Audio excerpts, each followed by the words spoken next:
What's good, everybody? It is your girl, Tika Deshawn, right here, all things Ruthless, home of the Ruthless Addicts. And it went down on the Rockadoochie compound, episode number 1 from season 5, Children of the New Paradise. And we'll get to that in a little bit. However, we saw where the highest as well as Lewis as well as George were taking fire. And we also see that the highest, his crew pulled up on him.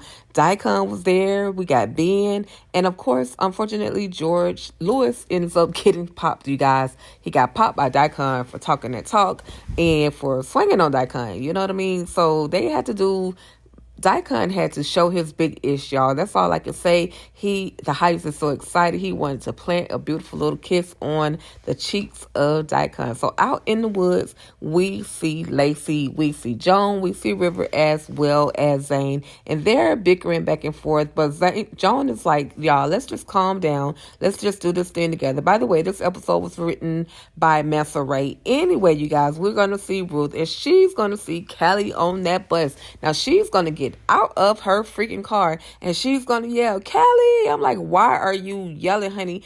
Get back in your car and ride out. Chase the freaking bus. Because we see Obadiah and he definitely gets back on the bus. I don't know if he stopped at that spot for a reason. I don't know if he knew that Ruth may be trying to get away. However, he did stop at that spot. Then he got back on the bus and he and the kids left. So yeah, out in the woods, we see where everybody, again, they're still bickering and unfortunately, Joan ends up stepping on the bear trap. Now, I told y'all in my previous video that was the same bear trap that Malcolm ended up stepping on. And so Joan, it got her and she was screaming almost to the point where she wanted to literally pass out right there. Of course, Zane as well as Lacey were like, bump them kids. We out of here. And they end up leaving River and Joan to fend for themselves. Now, back on the compound, we're going to see a nice quiet night. What appears to be a quiet night, but there's also some fire being taking place. But anyway, we see Elder Mother Marva at the front gate and the highest has returned. And of course, all hail the highest. She is mad excited. So excited that the highest is back on the compound. So excited, y'all, that she decides that she's going to go out into the woods regardless of what Manny told her and go to fight the war. They have shovels, they have picks, they have axes, and they're going to the woods to fight the war. Now, the highest is getting ready to go back on the compound, but of course, Elder Mother has to give her praises. This is that moment where Manny told Elder Mother to take her behind back into the gate, but she, in spite of what he says, she decides to go and fight her own war. And her little crew are marching all through the night, all through the day. We are living in the Raku way. So we're seeing Joan, and she is in that bear trap, y'all. She's talking about not giving River numbers. She's saying that you put those accounts in my name. So she's put a lot of blame on River. In the midst of this, she's literally passing out because she has lost a ton of blood. And the River is just like, fight, girl, fight. We got to get through this. We got to get through this. Y'all check out the cinematography on this. We see their skin so beautifully, so clean, so perfect. I'm loving it, loving it. Loving the new director, loving the new producers, loving the new writer. Shout out to Tyler Perry. We did not forget about you, sir. So anyway, like I said, Joan is literally on her way out because she has just lost way too much blood. And then, you guys, she passes completely out with that thing stuck in her foot. And of course, Elder Mother is all the night, all the day. We living in the Rockaway way. But then we're going to see the FBI, and they are definitely dodging bullets, y'all. But we see Lilo's brother. We finally get to meet Lilo's brother. Why is that man named Stitch? Okay, Lilo and Glitch? Excuse me, y'all. Lilo and Glitch. So Glitch is the brother. He's kind of cute. But anyway, he is Lilo. And that's Keys. Keys has the yellow bandana around her head. They're the cartel, by the way, you guys. So they're fighting and trying to take out the highest. Now, we're going to see bodies being returned to the Rockadoochie compound as well as the highest. There's this young woman, and she's going to get popped. And later on, we're going to see where she asked the highest to heal her sister. But the highest ain't got no healing powers. Anyway, Elder Mother is all through the night, all through the day, raising her hands, y'all, and she gets popped. She literally gets popped in her hand by one of the cartel. I believe it was Keys who popped her, but she's got a war wound now, y'all. She thinks that she has fought a real serious war. Y'all look at Keys. She thinks she the baddie, but that's Glitch over there. Anyway, again, I'm so excited to see that they're finally introducing us to some family that belongs to Lilo. So anyway, we're in the container, the punishment trailer, where we're gonna see George and Lewis. And shout out to George and Lewis's abs. But anyway, you guys, we're definitely gonna see where they're kind of begging for their lives, and the highest is like, nah, you didn't have that. Keep that same energy. Basically, the highest is like, keep that same energy that you had when we were outside, as well as Daikon. Daikon told him the same thing. Keep that same energy. He even pops Lewis after all of the begging and the pleading that the highest, or that Lewis and George do. The highest is not falling for it. So they looking crazy right about now. But then in walks Peter. Listen, Peter is a traitor. That's all I gotta say. Again, back at Stitch, Glitch, and Keys, and they're just, there's now at this point they're going at war with the FBI. So again, Elder Mother and her little crew, they return to the Rakadushi compound. Now she has this little bullet hole in her hand, and she just swore she just took a whole lot of fire, and she's like, but did I die? That's basically what she's telling Manny. And Manny's like, I told you we were outnumbered. Manny ain't no fool now. He ain't about to go out there and fight a war that can't be won. But Elder Mother and her little crew, they were excited to go out there and play with the shovels, y'all. That's all I can say. We got Ben still standing at the gate.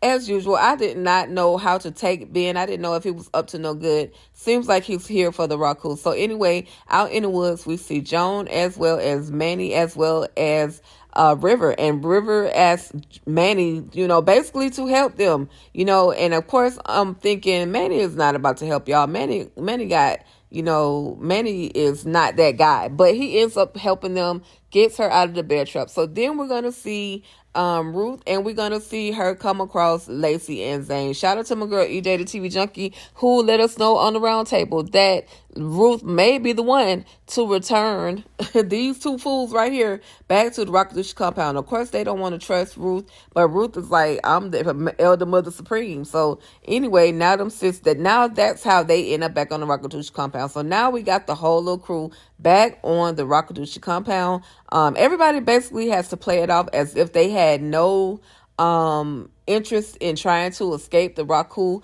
Basically, they're trying to, make it seem as if they were out helping the whole fight, which in reality, you guys, we know that's not how it all went down. And of course, Elder Mother is telling everybody, the highest has a prophecy. Let's go. You need to go go there for the prophecy. Of course, Ruth is like, girl, what we gonna do is I'm gonna get these robes out of this trunk. We gonna put these robes back on. We gonna pretend like we've been here the whole time.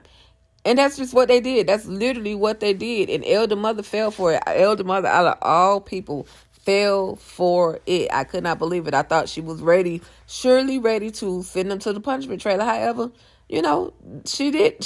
She just, thought they was out fighting the war as well. A war that could not be won. She's so excited. Look at that big old Band-Aid. That's like that Donald Trump Band-Aid on the side of her head, like he had on the side of his ear. But anyway, y'all, Elder Mother is praising the Raku, and the ladies are back on the compound just like that, and back in some Raku wear, okay? Literally Raku wear. I felt so funny saying that. But anyway, you guys, Lacey is like, I told you we shouldn't have trusted her. And then up walks Peter. What are you doing? Go to the prophecy. He's just, I don't know. I'm not with Peter right now. He's like so freaking aggressive. But anyway, we see the highest, and the highest is out there giving his prophecy and just letting everybody know, hey, basically, I appreciate y'all for fighting for your highest. I appreciate y'all for, taking a chance with y'all life for the highest. He's giving that whole little spiel. Y'all know what the highest does, and you know how the highest talks. Elder Mother, of course, is over the top with the praises.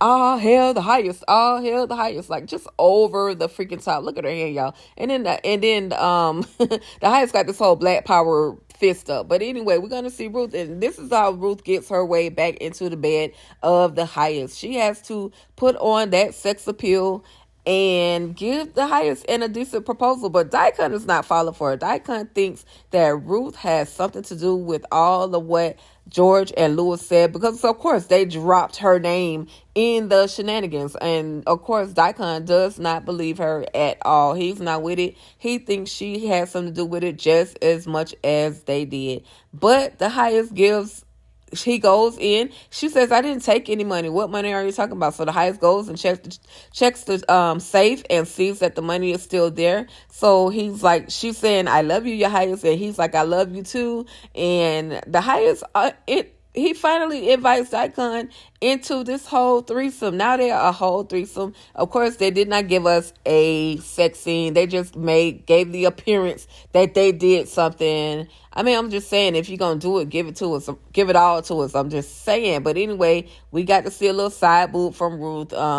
And a little belly, a little stomach, a little ab from the highest, as well as Daikon. So this is it. They were just laid up and everybody's just coming in like it's normal. You got a visit from Manny, who says that Elder Mother wants to see you. She says there's a man at the gate. So Elder Mother comes in and she describes this man at the gate. And of course, she is talking about Obadiah. But of course, she does not have any kind of respect for Daikon, but she does say it's Roots and the highest. And then she says Daikon, like with an attitude. So anyway, okay, who's this guy we're going to go see? So they all out in the pavilion, and Obadiah is basically here to introduce the children of the new paradise. And we're going to see Ernestine, also known as Alexis, in this Tyler Perry's Ruthless episode. She sees her daughter, and just like any other mother who has not seen their daughter in a while, or their child in a while, they're going to want to stand up for their child. However,